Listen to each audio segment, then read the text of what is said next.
Hey guys, Jumpman16 here. Here's another battle that Ian's done with his Hoenn Ash team. You can see Rotom H, P2, Metagross, Dragonite, Donphan, and Suicune. Should be pretty interesting to see what his opponent leads with. Abdullah. Anyway, whatever.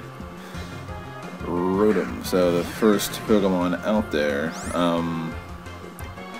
Ian makes a smart switch here. There's nothing Rotom can do to Torkoal, like, at all.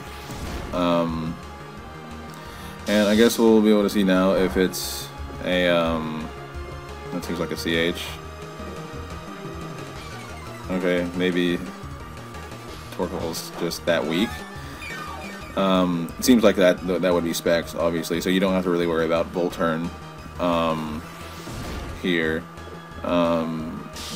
Looks like Torkoal, if I had to guess, is going to yawn here because I don't know, it's just kind of the best move to use, and Ian can act accordingly. Probably, I would throw out a Will-O-Wisp if it were me, because Abdullah should be switching to a different Pokemon.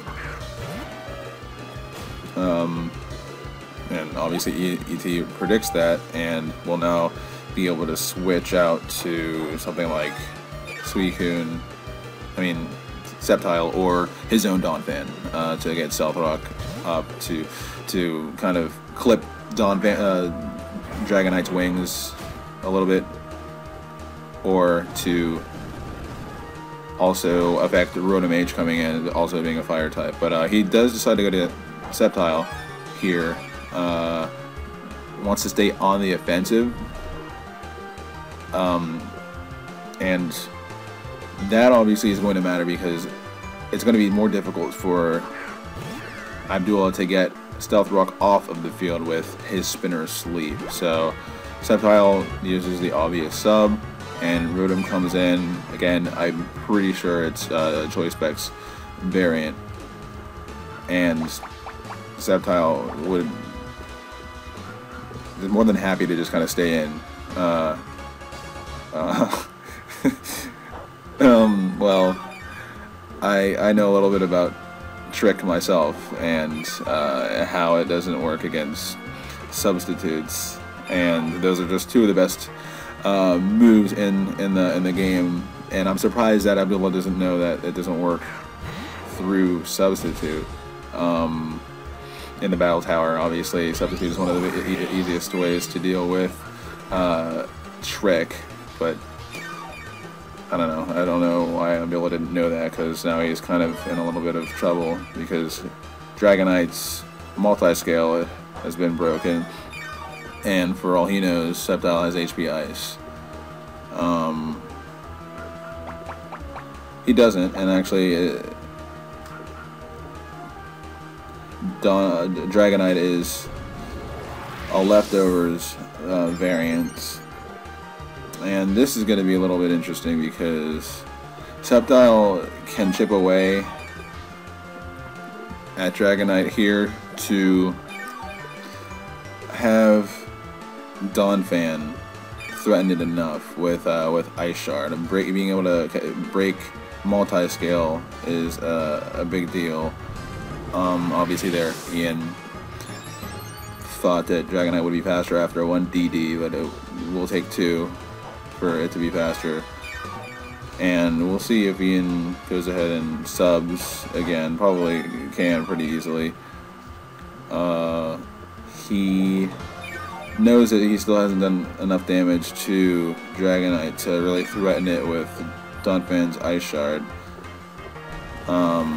And can get it low enough on HP to where he can actually threaten it later in the battle. But Sceptile is very content to just stay in here, even given Dragonite's quad or even 8x resistance with multi-scale intact to grass. And it would be funny, actually, if Sceptile did have HP Ice. But it's not like ET doesn't really need it to beat Dragonite here. And we'll see when Abdul realizes that roosting is not really going to help him that much.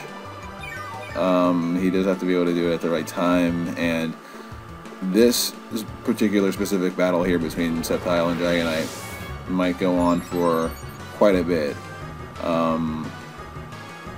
And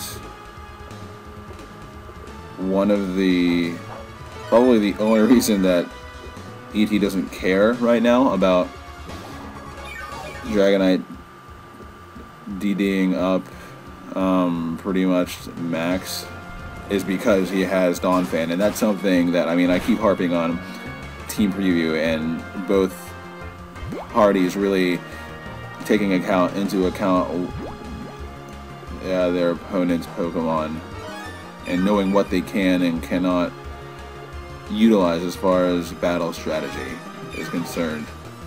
Abdullah should have been able to see that Donphan was on Ian's team and most likely does have HP Ice, but you know, we don't necessarily have to give people credit for the benefit of foresight or really using Team Preview to their advantage. Again, if you haven't seen any of the previous installments of Jumpman Narrates EV Trainers battles, I have not seen this battle before. All I know is ET's team. Been watching it for years, and so I know that ET has a Donphan that knows Ice Shard, but now with black and white and Team Preview, opponents also know at least the parties that their opponents will be using, and that's information that should definitely be used to their advantage. So, as I kind of predicted like two and a half minutes ago, I expected this specific battle between Sceptile and Dragonite to be going on for a while, because Ian really doesn't have to do that much. Obviously, Sub has 16 PP, and Dragonite doesn't need to roost every turn, like Sceptile has to use Sub every turn.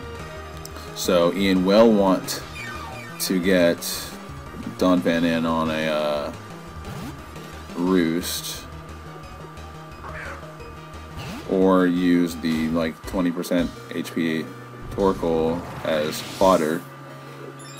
That Dragon Dance actually doesn't really help Abdullah that much, because that'll make it all the more likely for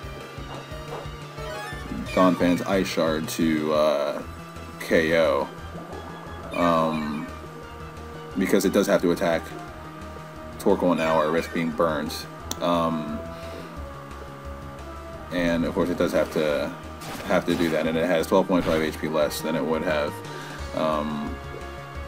otherwise, or 6.25, however you look at it, after the net gains and losses of leftovers and leech seed, respectively. So obviously now Donphan is going to come in, and I would actually expect Ice Shard not to kill here.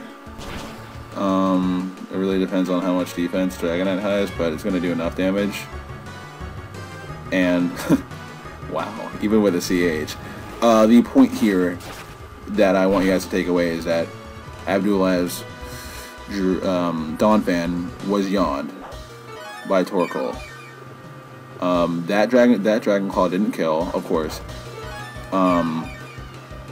But my point is that Abdullah's Donphan was asleep because ET predicted and used Yawn. Donphan could have been able to get Stealth Rock up to break Ian's Donphan's Sturdy, which we see that his Dragonite was only able to do like 75-80% with Dragon Claw. But that kind of thing matters. Ian knew that he'd be able to get in Donphan safely after he sacrificed Torkoal, and Dragonite would 100% not be able to. KO it with Dragon Claw. Now, Donphan has 90 base HP and 100 base 20 defense, and ET's variant is rather impish. So obviously, 75-80% from the, I don't know, +4 or +5 Dragon Claw didn't kill it anyway. But that is really, really important to note. So Rotom comes back in and tricks the Choice Specs onto Donphan, and Donphan gets Stealth Rock up, and ET is probably content to sacrifice it at this point, because it has done its job.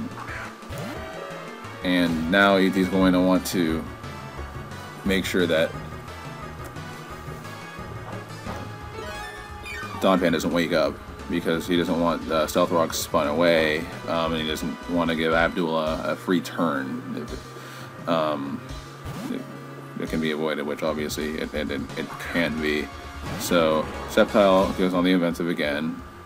It's funny that with leftovers and the resist to Stealth Rock, Abdullah's Donphan still has its sash or sturdy and intact.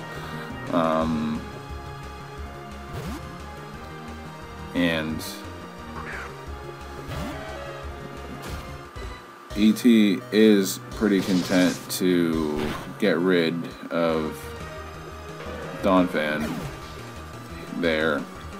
Let's see, 38 for, I don't know, he had like 17-18% HP left. Bullet Punch might kill anyway, but I don't know, that might be a Specs variant, it might not be.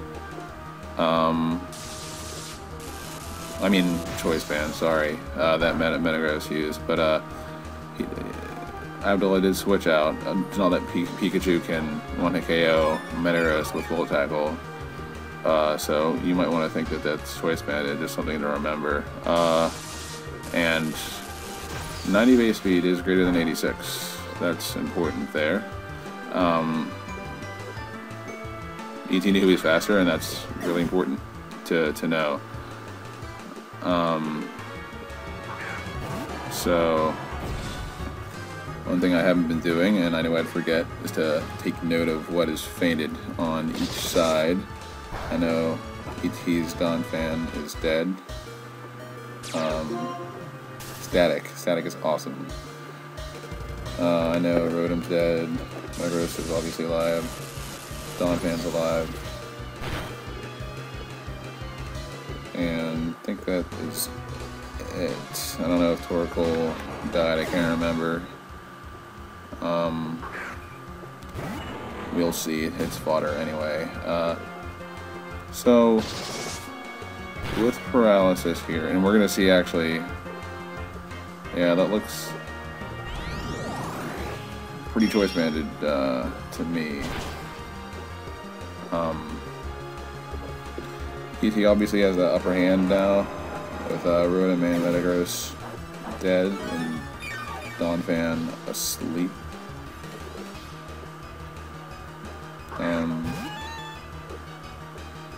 P2 comes in, pretty obviously an Eviolite variant.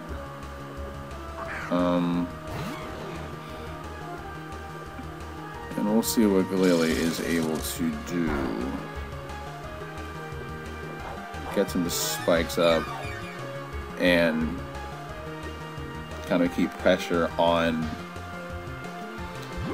Abdullah. So Dragonite and Donphan remaining are both weak to ice. Glalie might actually be able to go on the offensive here.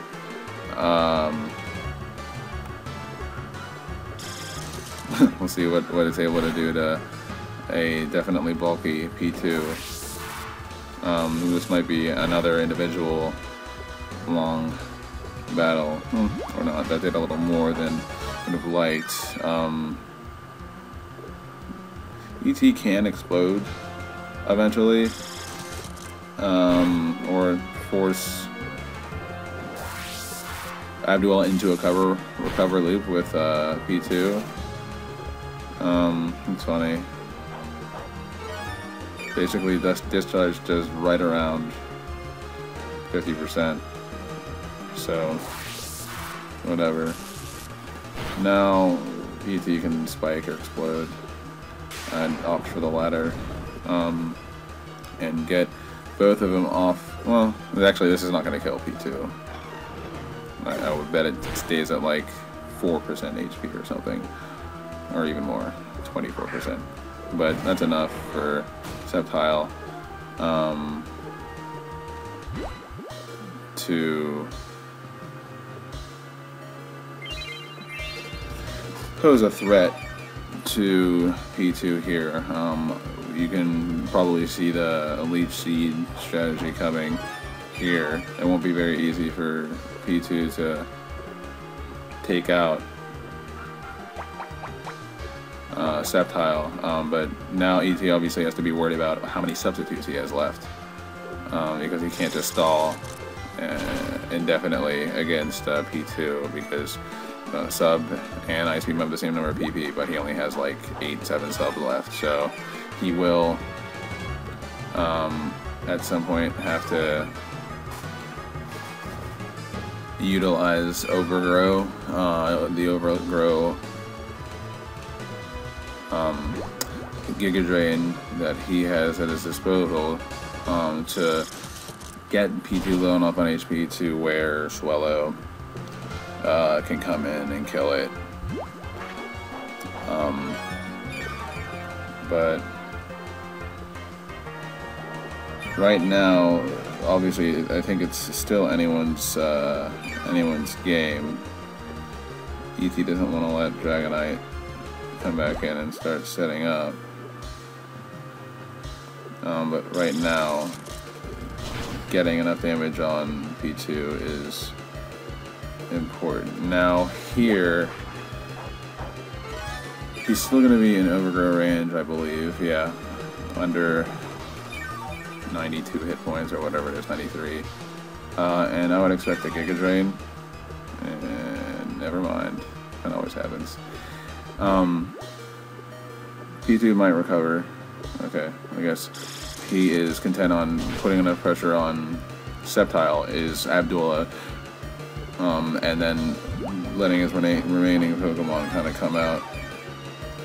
Like, namely, I mean, Suicune and Donphan don't like Sceptile. Unfortunately, no Overgrow range here. Not yet, so yeah, just like the last turn, if P2 is going to keep Ice Beaming because ET's low on substitute or wants to get Sceptile out of the picture, then there's no surprise that Abdullah went ahead and Ice Beamed there as well. So still no Overgrow range, but I don't think it matters at this point. I mean, P2 is not that bulky, so it's gone. And Sceptile definitely earned that one. Here comes Suicune, of course. Might have Ice Beam, it might not. We'll see what happens here. I mean, that's just one of the benefits of having a fast subber. You can kind of just do anything in sub and scout.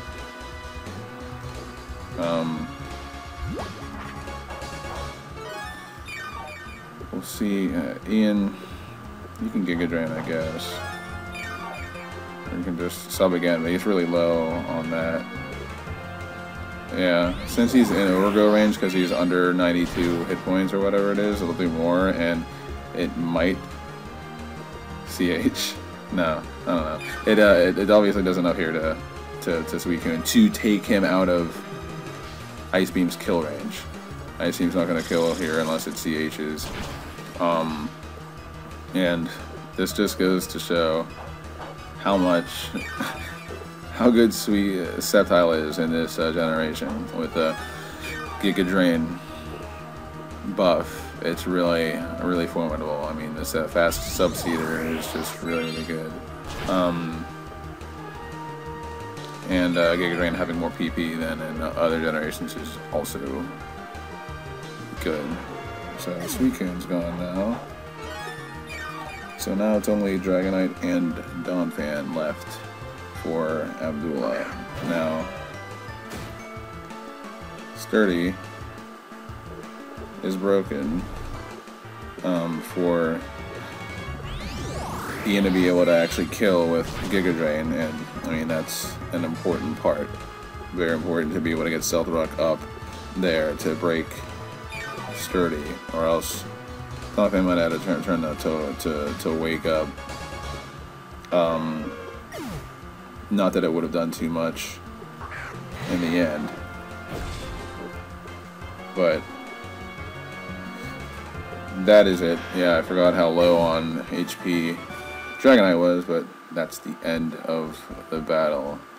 Pretty well played by Sceptile. It's a real beast. You should try it at some point. Anyway, this is Jumpman16 signing off, and I hope you guys like that. Peace.